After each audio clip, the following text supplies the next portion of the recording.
પોતાની સાદગી અને મૃદુ સ્વભાવ માટે જાણીતા ગુજરાતના મુખ્યમંત્રી ભૂપેન્દ્ર પટેલનો વધુ એક વખત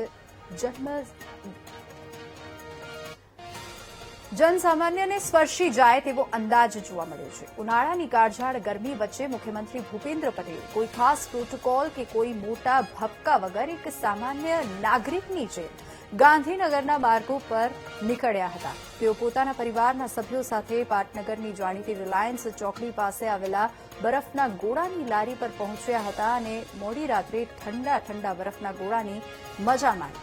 સામાન્ય રીતે મુખ્યમંત્રીની મૂવમેન્ટ હોય ત્યારે કડક પોલીસ બંદોબસ્ત અને કાફલો જોવા મળતો હોય છે, પરંતુ સોમવારની મોડી રાત્રે મુખ્યમંત્રી ભૂપેન્દ્ર પટેલ અત્યંત સહજ અંદાજમાં પરિવાર સાથે લારી પર બરફનો ગોળો ખાવા ઉભા રહ્યા હતા।